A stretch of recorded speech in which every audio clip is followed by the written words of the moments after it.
음식이 그릇에 담겨 있게 되었을 때 그것을 보면은 진짜 아름답습니다. 보기에 좋습니다. 상큼한 초밥 한 점이 그릇에 담겨 있을 때 정말 땡긴다라고 이야기할 수 있습니다. 그런가 하면 새벽 기도 후에 먹었던 불닭 그 면이 있었는데 그것도 용기 안에 있으니까 얼마나 맛있었는지 모릅니다. 그릇 안에 있으면 참 맛있는데 지지고 볶고 그리고 비비고 눌러도 이 비빔밥이 되는데 그 비빔밥이 그릇 안에 있게 되면 실로 얼마나 맛있는지 모릅니다. 그러나 그릇 밖으로 밥알이 하나 튀기만 해도 그 밥알은 의미가 없습니다. 성도는 교회라고 하는 그릇 안에 있을 때 가장 아름답고 가치가 있습니다. 그 안에서는 무슨 일이 있는지 할지라도 어려운 일이 있다 할지라도 회복이 됩니다. 교회 안에 있으면 쉽게 극복이 된다라고 얘기할 수 있는데 힘을 얻습니다. 그리고 담력을 얻습니다. 그 이유는 교회 안에 은혜가 있는 거 믿으시기 바랍니다. 교회 안에 은혜가 있기 때문에 회복과 그리고 용기를 얻게 되는 겁니다. 늘 교회를 사랑하는 사람들이 외치는 구호가 있습니다. 교회를 교회되게, 예배를 예배되게, 부흥의 날 속히 임하게 하여 주옵소서. 오늘 이 자리에 주신 사랑하는 성도 여러분, 진정 교회가 교회되기를 원하십니까? 예배가 예배되기를 원하십니까? 방법은 하나입니다. 교회는 은혜로 충만하면 되는 거 믿으시기 바랍니다. 교회에서 은혜는 만병통치약입니다. 아직도 모르셨습니까? 아직 모르는 분입니다. 교회가 뭔지를 모르고 은혜가 뭔지를 모르고 성령이 뭔지를 모르는 분들이에요. 근데 정말 교회는 은혜만 있으면 있죠. 만병통치약이라고 그렇게 이야기할 수 있습니다. 그렇다면 여러분이 있죠. 교회는 은혜 충만하면 됩니다. 그러면 은혜 충만하면 교회에는 어떤 일이 일어나나요? 첫 번째, 거룩한 한 마음이 만들어집니다. 한 마음이라고 다 좋은 거 아닙니다. 조폭도 한 마음입니다. 깡패도 한 마음입니다. 근데 한 마음은 한 마음인데 거룩한 한 마음입니다. 여기 32절 보십시오. 믿는 무리가 한 마음과 한 뜻이 되어 모든 물건을 서로 통용하고 자기 재물을 조금이라도 자기 것이라 하는 이가 하나도 없더라. 오늘 이 본문을 보게 되면 이 오순절 역사로 말미암아 초대교회에는 소수가 아닙니다. 의외로 많은 사람들이 모여 있는 것을 볼 수 있습니다. 부흥이 느껴집니다. 여기 믿는 무리라고 되어 있으니까 이들은 예수 그리스도를 주로 영접한 사람이라고 이야기할 수 있고 뿐만 아니라 구세주로 영접한 사람이라고 말할 수 있습니다. 특히 교회 공동체에 소속된 사람이라고 이야기할 수 있습니다. 그런데 이들이 한 마음이 되었습니다. 한 뜻이 되었습니다. 그 힘이 어디서 왔습니까? 33절에 명확하게 나와 있는데 무리가 큰 은혜를 받아 이렇게 되어 있습니다. 무리가 큰 은혜를 받음으로 말미암아 이들이 한 마음이 되었다라고 말할 수 있습니다. 초대교회 한 마음이 되기 진짜 어려운 사회입니다. 먼저 이 계급 사회라고 얘기할 수 있는데 로마인이 있습니다. 이들은 법률적으로 혜택을 봅니다. 세금에도 큰 혜택을 봅니다. 그러니까 여러 혜택 가운데 하나는 즐길 수 있다는 거. 그게 뭐 목욕탕이든 아니면은 또 극장이든 검투 경기든. 그다음에 이거보다 조금 못 미치는 사람들이 헬라인이에요. 거의 같은 레벨이라고 얘기할 수 있는데 그래도 뭐냐면 인간 대접을 받는다 그렇게 말할 수 있습니다. 그다음에 또 한 사람이 있는데 이게 누구겠습니까? 유대인이요 중동 사람이라고 얘기할 수 있는데 한마디로 좀 약간 수준 낮게 본다라고 무시당한다라고 얘기할 수 있는데 인간 같지 않다라고 대접받는 사람이 노예들입니다. 그런데 이들이 함께 모이게 되었을 때 한 마음 한 뜻 어려워요. 초대교회는 그냥 다니는 줄 알고 있는데 그렇지 않습니다. 정말 어려운 것이 한 마음 한 뜻이라고 그렇게 이야기할 수 있습니다. 거기에다 각각의 취향이 있습니다. 똑똑한 사람도 있고 미련한 사람도 있고 욕심이 많은 사람도 있고 욕심이 없는 사람도 있습니다. 근데 여러분 놀랍게도 이 다양한 사람들이 한 마음 한 뜻이 되었다라고 되어 있습니다. 한마디로 거룩한 한 마음이라고 이야기할 수 있습니다. 우리가 조금 살아봐서 아는데 가족끼리도 형제끼리도 한 마음 되는 거 쉽지 않습니다. 성경에 가인이 있습니다. 아벨이 있습니다. 한 형제입니다. 근데 얼마나 서로 싫어하는지 한 사람이 죽고 맙니다. 그런가 하면 요셉이 있습니다. 요셉에게도 형들이 여러 명이 있습니다. 배다른 형제이기 때문에 갈등이 있다라고 이야기할 수 있겠지만 그래도 가족입니다. 어떻게 되었습니까? 정말 죽이고 싶었다는 걸 볼 수 있습니다. 목사님, 이 양반들은 속 편해서 그렇습니다. 공동의 적이 있으면 한 마음이 됩니다. 저절로 됩니다. 그런데 그렇지도 않아요.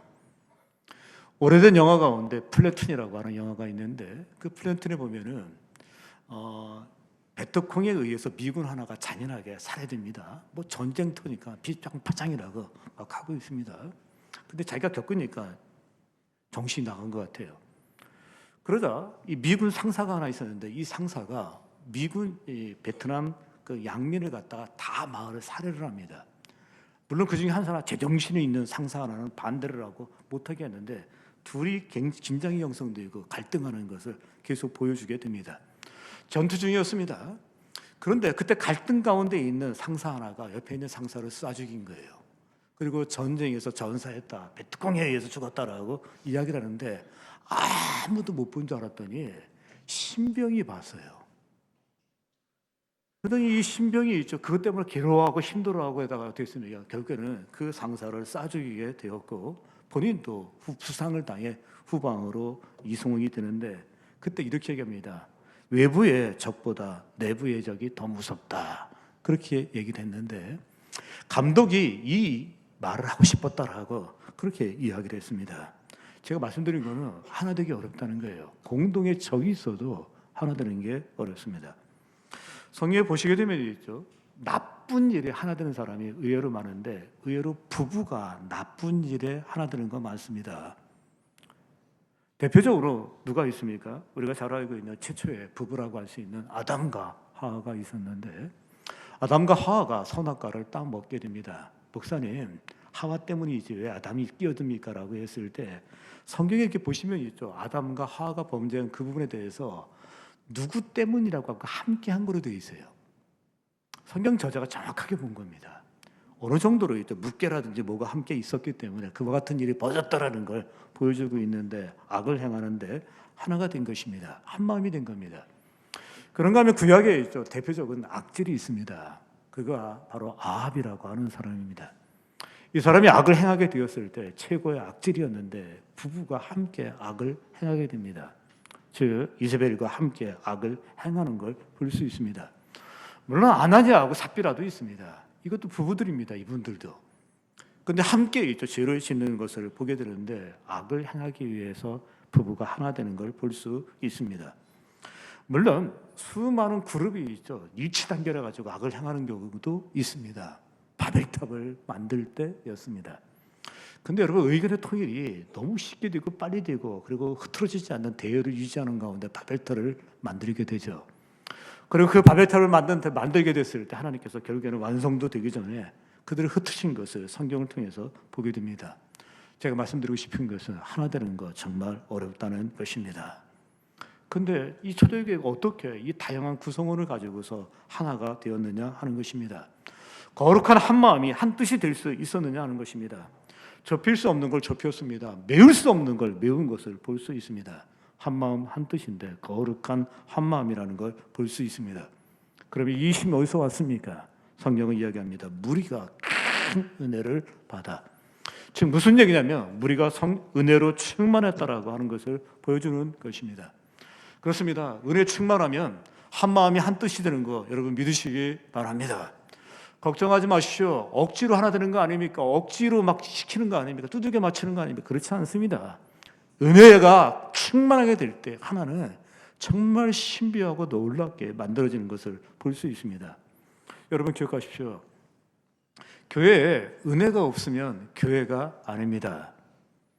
교회에 은혜가 마르게 되면 교회는 망가집니다. 정말 아무것도 아니라고 얘기할 수 있는데 백합꽃은 향기롭습니다. 향기 좋습니다. 그러다 이 백합꽃이 썩게 되면 그때부터 그 냄새는 기가 막힙니다. 옆에 있을 수가 없다라고 그렇게 이야기합니다. 교회도 마찬가지입니다. 은혜가 마르면 교회는 교회가 아닙니다. 그러면 교회에 은혜가 마르면 어떤 현상이 나타나냐라고 얘기했을 때 먼저 관대함이 상실됩니다. 사람이 흠이 있습니다. 허물이 있습니다. 그게 보입니다. 은혜가 있을 땐 잘 안 보여요. 근데 은혜가 없으면 잘 보입니다. 육적인 눈이 굉장히 밝아져요. 그리고 은혜가 있을 때는 있죠. 그것을 봤을 때 그게 이렇게 힘들거나 문제가 되지 않아요. 은혜가 없을 땐 너무 명확하게 문제가 돼요. 그리고 어려워진다라고 그렇게 이야기할 수 있습니다. 밖에는 그럴 수밖에 없어요.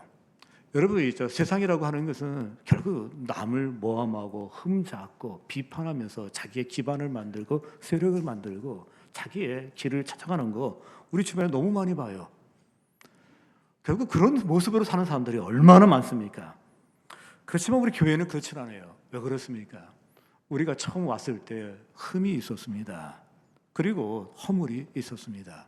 그런데 그 모습 그대로 주께서 받아주셨습니다. 받아주시되 덮어주신 거 믿으시기 바랍니다. 주의 보혈이 덮었습니다. 다시 문제 삼지 않았습니다. 그리고 그것 때문에 하나님께서 또 치지 않으셨어요. 한마디로 덮어줬다라고 하는데 먼저 우리 허물과 그리고 흠을 갖다 덮임을 받았기 때문에 그 다음에 우리가 이제 깨갱한 거예요. 그래서 성도들의 흠을 볼 때, 아픔을 허물을 볼 때 그냥 덮고 가는 거예요. 덮는 게 교회입니다. 문제들일 것 같죠? 아닙니다. 더 교회다워지는 거 믿으시기 바랍니다. 더 교회다워집니다. 성령께서 깨닫게 하시고 알게 하시고 치유하시고 만들어 주십니다. 그런가 하면 있죠. 또 은혜가 마르게 되면 자기 주장이 강합니다. 감정이 폭발한다라고 이야기합니다. 은혜가 충만하면 인격에 쿠션이 만들어져요. 쿠션이 만들어지면 어떻게 부딪힘이 있을 때 나 안 아파요. 상대도 안 아파요. 근데 인격의 쿠션이 이게 다 소갈이 없어지게 되면은 나도 아프고 상대방도 아픈 거예요. 그래서 여러분 이거 은혜가 너무너무 중요하다라고 얘기할 수 있고 어떤 의미에서 윤활유다라고 얘기하는데 항상 부정적인 사람은 다 부정적으로 엮으려고 하는 사람들 그렇게 살지 마십시오. 은혜는 정말 이게 잘 돌려줘요.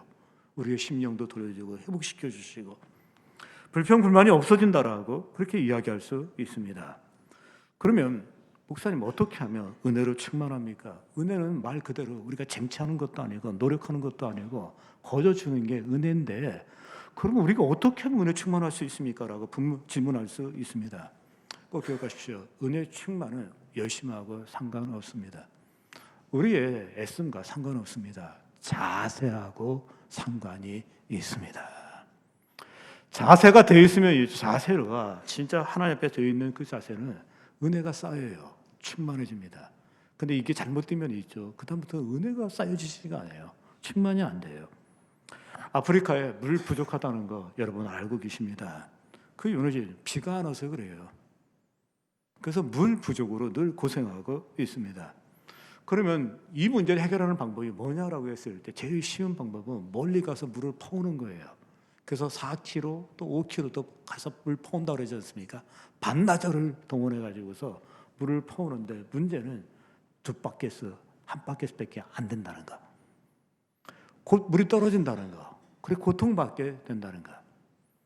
이 문제보다 더 적극적인 문제가 해결하는 방법이 뭐냐면 물을 담아 놓는 큰 통을 만들어 놓는 거예요. 거기도 비가 옵니다.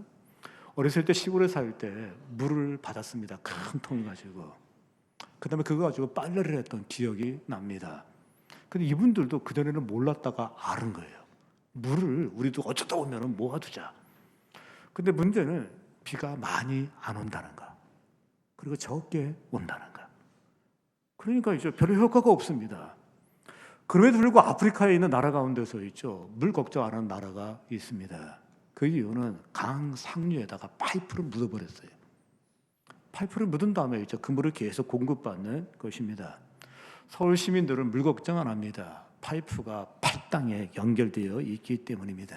그래서 물 걱정 안 합니다. 아프리카에 물을 해결하는 방법은 있죠. 간단합니다. 그냥 연결을 잘 시키는데 그 어떤 방법을 취하에 따라서 달라진다라고 말할 수 있습니다. 은혜 충만도 원리는 비슷하다라고 이야기할 수 있습니다. 은혜 충만에서 중요한 것은 무엇입니까? 자세인 거 꼭 기억하시길 바랍니다. 그냥 자세만 되어 있으면 저절로 그냥 은혜는 충만하게 되어 있습니다. 우리 야고보서 4장 6절을 보십시오. 그러나 더 큰 은혜를 주시나니 그러므로 일렀을 때 하나님이 교만한 자를 물리치시고 겸손한 자에게 은혜를 주신다 하였느니라.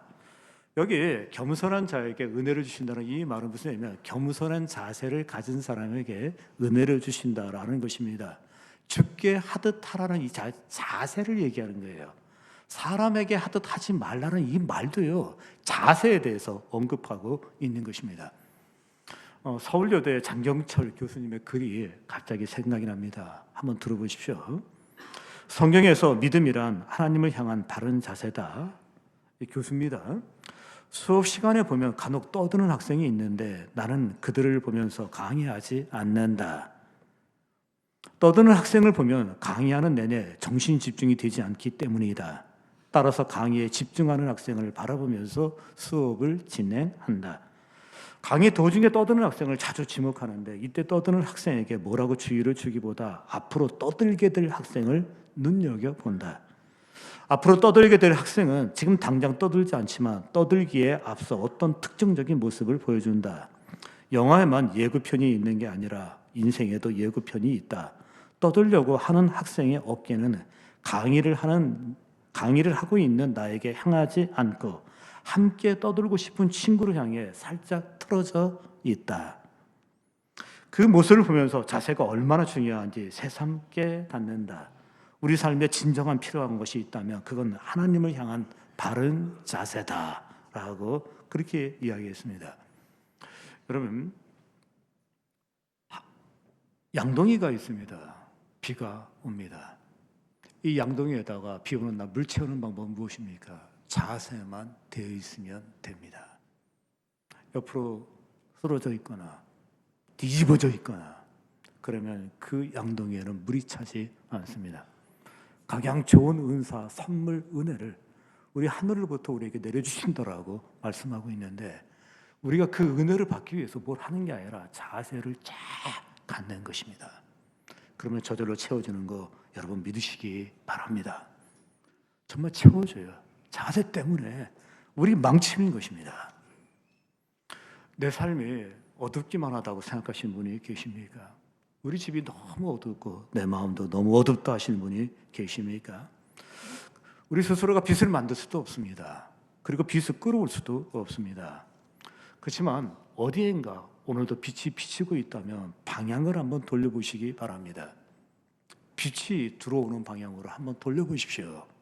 그때 빛은 여러분의 얼굴을 비치게 될 것입니다. 그리고 가정에 비치게 될 것입니다. 그러니까 우리 밝아지는 방법도 있죠. 방향을 어떻게 틀느냐에 따라서 달라진다는 것입니다. 은혜도 그러합니다. 빛이신 그분을 향해서 바라볼 수 있기를 주의 이름으로 기원합니다. 항상 겸손한 자세를 유지할 수 있기를 바랍니다. 저절로 은혜는 충만하게 됩니다. 교회에 은혜 충만하면 거룩한 한 마음이 만들어집니다. 두 번째, 교회가 은혜로 충만하면 어떤 일이 벌어지나요? 자발적인 희생이 일어납니다. 은혜가 없으면 희생이라는 게 있을 수가 없고 헌신이라는 게 있을 수 없고 못해요. 우리가 다른 건 다 되는데 은혜를 못 받은 사람은 주를 위하여 헌신 못합니다. 할 수도 없고. 여기 33절, 35절 보십시오. 사도들이 큰 권능으로 주 예수의 부활을 증언하니 무리가 큰 은혜를 받아 그 중에 가난한 사람이 없으니 이는 밭과 집 있는 자는 팔아 그 판 것의 값을 가져다가 사도들의 발 앞에 두매 그들이 각 사람의 필요를 따라 나누어 줌이라. 초대교회 이 모습을 보면 굉장히 쇼킹합니다. 그리고 충격적입니다. 그리고 급진적이다라고 그렇게 이야기할 수 있습니다. 이 말씀을 읽으면 굉장히 아름답다라고 이야기합니다. 그리고 또 귀하다라고 이야기합니다. 동시에 또 부담감을 느끼는 이유가 있습니다. 그 이유는 우리의 실제 삶과 상당히 괴리되어 있기 때문이라고 그렇게 말할 수 있습니다. 한마음 한뜻 부부도 되기 힘든 판국에 그 많은 사람들과 한마음 한뜻 이것도 상당히 있죠. 내가 왜 이 고생을 해야 되는가 걱정하시는 분들 계시잖아요. 이게 안 돼요, 시계. 근데 됐다는 거. 더 힘든 게 뭐냐면이죠. 서로 물건을 통용하고 있는데 나눠줬다라고 되어 있습니다. 그리고 있죠, 가난한 사람이 없었다라고 그렇게 되어 있습니다. 인간이 가지고 있는 본능 가운데 하나의 본능은 내 것이며 내 것. 어릴 때 아이들을 보면 엄마, 아빠라는 말을 쓴 다음에 그 다음에 쓰는 용어가 내 것이에요, 내 것. 내 거야 라는 얘기를 하는 걸 볼 수 있습니다. 본능적으로 있죠, 내 거에 대한 욕망을 갖고 있다는 걸 보여줍니다. 기독교 역사에서 오늘 같은 이 본문은 사실 찾기가 굉장히 어렵습니다. 그렇지만 역사 가운데 이와 같은 것을 실현해 보겠다라고 나선 사람들이 있는데 대표적으로 수도원이 여기에 해당된다라고 이야기할 수 있습니다. 수도원은 있죠, 평준화입니다. 그 평준이 가난의 평준화예요.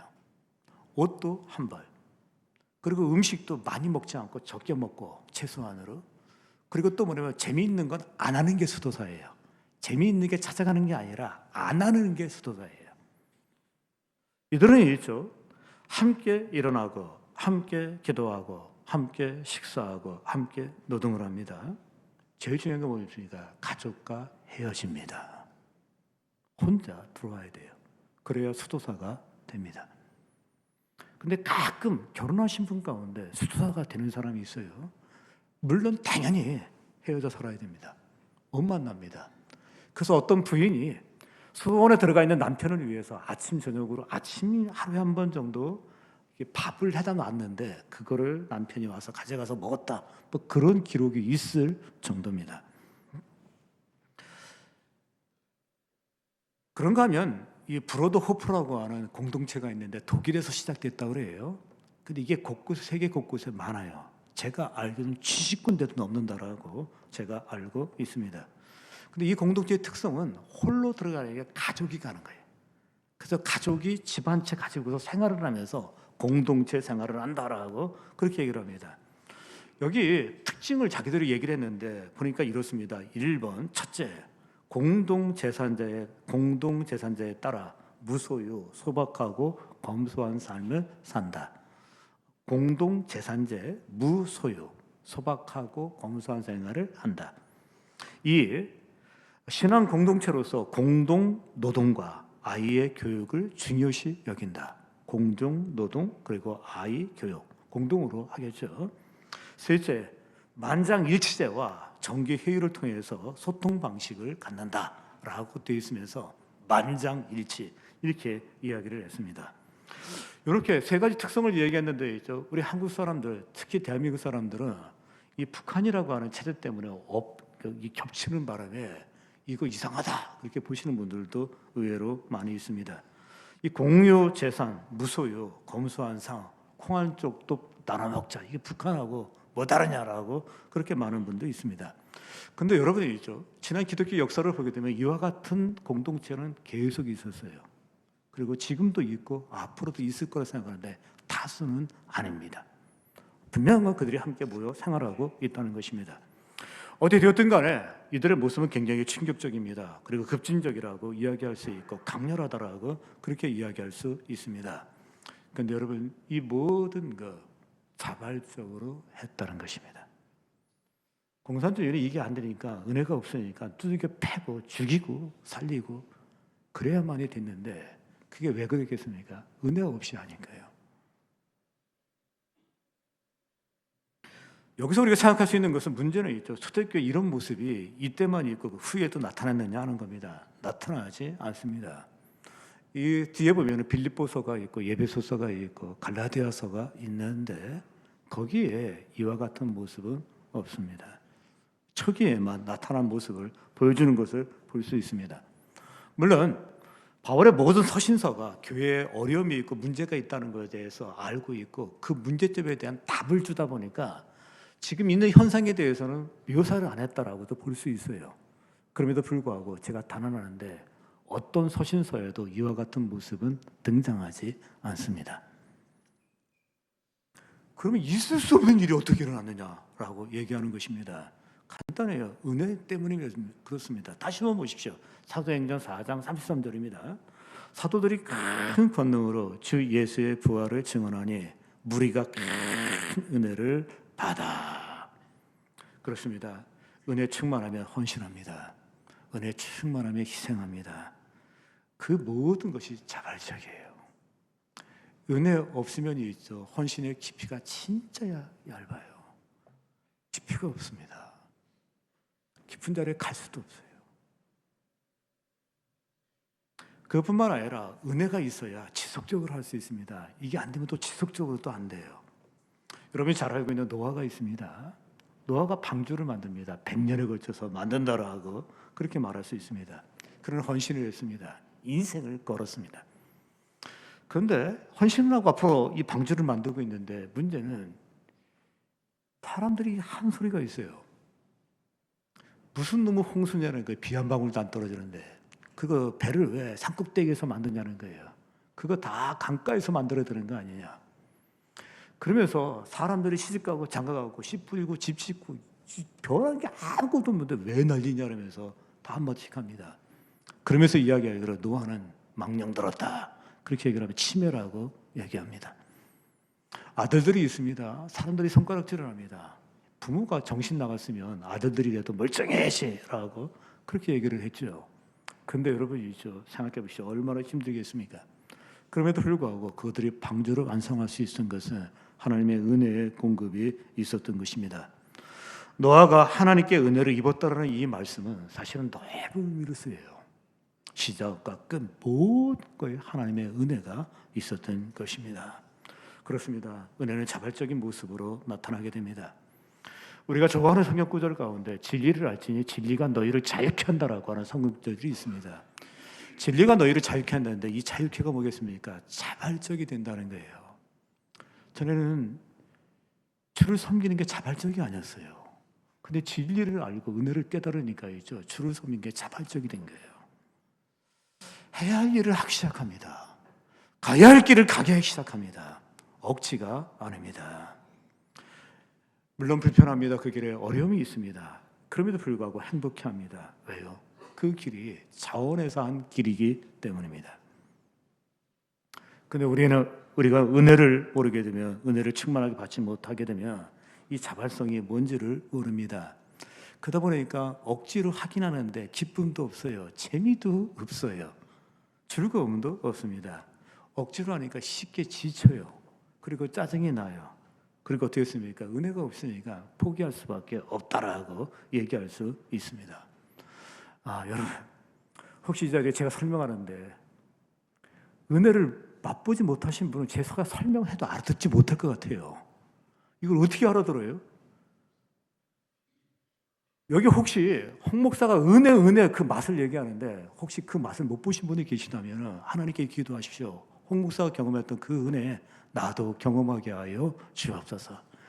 은혜를 경험하되 충만한 은혜를 경험하게 하여 주옵소서.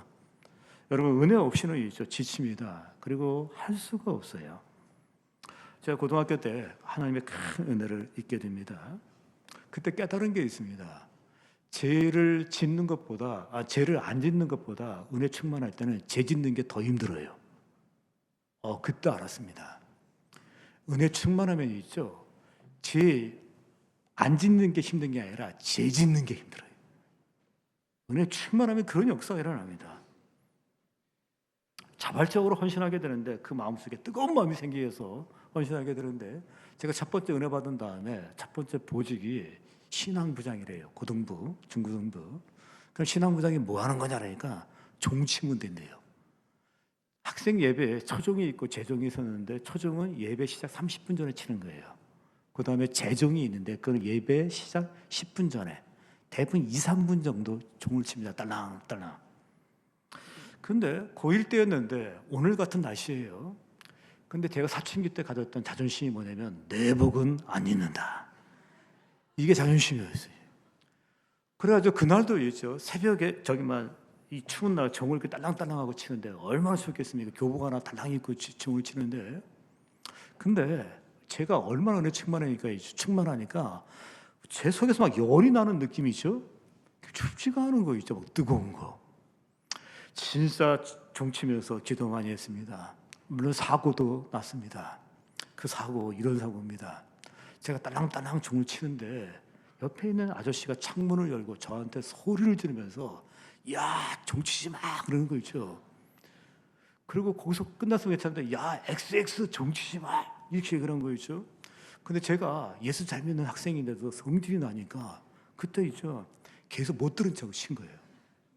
그러다가 이분이 있죠 소리 지르다 쓰러졌어요. 그 혜택유업 다니신 아저씨인데 쓰러지셨어요. 그러니까 부인 되시는 분이 있죠 아기를 얻고 지금도 잊혀지지 않는데 아기를 이렇게 들고서 하면서 학생 종을 오래 치니까 애가 잠을 못 잔다는 거예요. 너무 미안한 거죠. 그래서 그때 후회한 다음부터 그다음부터는 딱 2분 30초 그걸 꼭 지켰습니다. 딸랑딸랑하면서 제가 말씀드리고 싶은 건 뭐겠습니까? 정말 은혜 충만하니까요 자발적으로 헌신하게 됩니다. 그 헌신의 깊이는 정말 큽니다. 아주 큽니다. 은혜 충만하면 자발적인 희생이 일어납니다. 세 번째, 교회가 은혜로 충만하게 되면 어떤 일이 벌어집니까? 위치를 지키는 겸손이 자리 잡게 됩니다. 여기 36절, 37절 보십시오. 구브로에서 난 레위족 사람이 있으니 이름은 요셉이라 사도들이 일컬어 바나바라 번역하면 위로의 아들이라 하니 그가 밭이 있음에 팔아 그 값을 가지고 사도들의 발 앞에 두니라. 본문의 시작이 믿는 물이라는 표현이 나옵니다. 자기의 재물을 자기 거라고 사리지 아니하고 하나도 없더라고 되어 있으면서 모든 사람이 재물을 하나님께 드렸다라고 되어 있습니다. 여기 다 참여했다 이렇게 되어 있어요.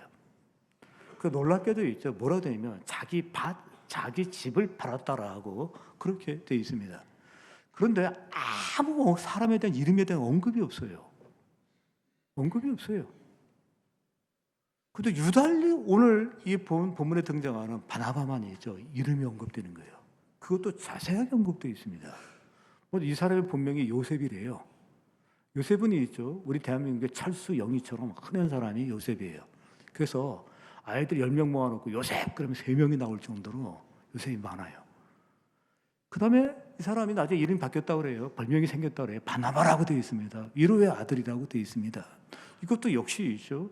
뭐냐면 이 사람의 어떤 모습을 잘 표현한다라고 얘기할 수 있습니다. 구브로 섬 출신이라고 되어 있습니다. 고향도 언급되어 있어요. 자세하게. 사이프러스라고 하는 섬인데 옛날에는 돌이 있고 양이 있고 사람도 없는 그런 섬이었습니다. 큰 섬이지만 사람이 많지는 않아요. 요즘에는 이 섬이 굉장히 중요할 수 있었습니다. 왜냐하면 주변에서 유전이 발견됐어요. 바닷가에서. 그리고 가스가 나오기 시작했어요. 그래서 이 섬이 굉장히 요즘에 있죠. 뭐냐면 핫하다라고 그렇게 얘기를 할 수 있습니다. 그 다음에 레이족이라는 말도 되어 있어요. 이 사람에서 자세히 언급되어 있어요. 왜 레이족이라고 언급했을까? 레이족은 유산이 없습니다. 그러니까 하나님께서 받은 분깃이 없어요. 아무것도 없어요. 그건 지금 재벌이 되어 있어요. 제 생각에는 있죠. 이미 레이족이니 유다족속이니 그게 의미 없는 시대가 왔다라고 그렇게 얘기를 할 수 있습니다. 그런데 모든 사람이 제물을 드렸음에도 불구하고 아무 언급이 없다가 바나바를 소개하는 이유가 뭐겠습니까? 그 이유는 하나입니다. 그의 겸손을 보여주기 위한 것입니다. 그가 밭이 있음에 팔아 그 값을 가지고 사도의 발 앞에 두니라.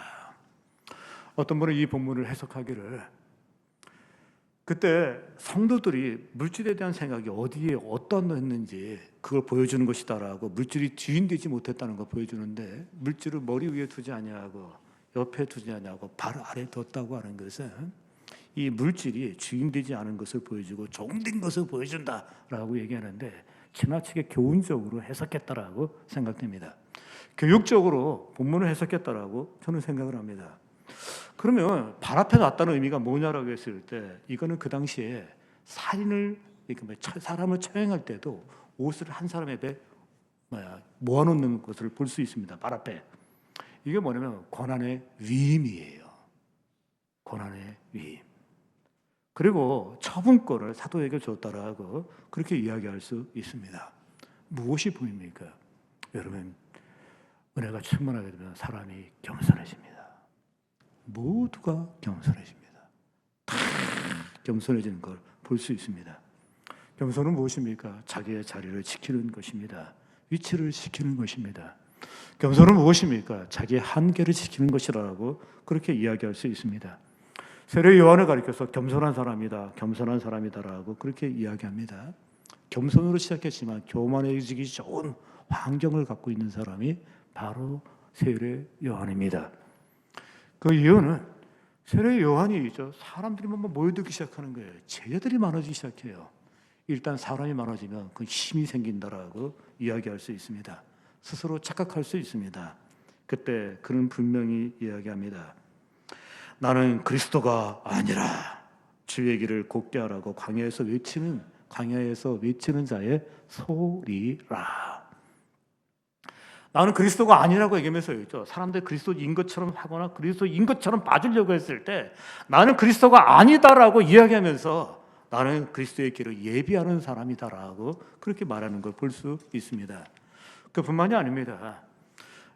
예수님이 오시게 되었을 때 그때 보라 세상째 지고 가는 하나님의 어린 양이라고 이야기하면서 자기 주변에 있는 제자들을 예수님의 제자로 보내요. 그래서 학자들은 이야기하기로 예수님의 12 제자 가운데 누구 3명이 세례 요한의 제자였다라고 그렇게 말하는 사람도 있습니다. 근데 남은 제자들 가운데 몇 사람이 있죠. 아니 사람들이 예수님에게 다 갑니다 하면서 입이 이만큼 나왔습니다. 불평을 합니다. 그때 세례 요한이 이렇게 얘기합니다. 그는 흥하여야 하겠고 나는 쇠하여야 하리라. 자기 위치를 명확하게 알고 있습니다. 자기 한계를 명확하게 알고 있습니다. 사도 바울을 보십시오. 그에게도 한계는 명확했습니다. 나는 심었고 아볼로는 물을 주었으되 자라게 하시는 이는 하나님이시니라. 명확하게 있죠. 우리가 누구이고 누가 모든 일을 하고 있는지를 보여주고 있습니다. 그렇습니다. 은혜 충만하게 되면 여러분 모든 사람이 겸손한 거 믿으시기 바랍니다. 은혜 충만하면 남을 낮게 여겨요. 그리고 사람들을 섬기게 됩니다. 저절로 교회가 교회될 것입니다. 저절로 예배가 예배될 것입니다. 오래전에 가뭄으로 말미암아 저수지가 물을 마르니까 거기에 있는 물고기들이 다 떼죽음을 당한 사진을 본 적이 있습니다.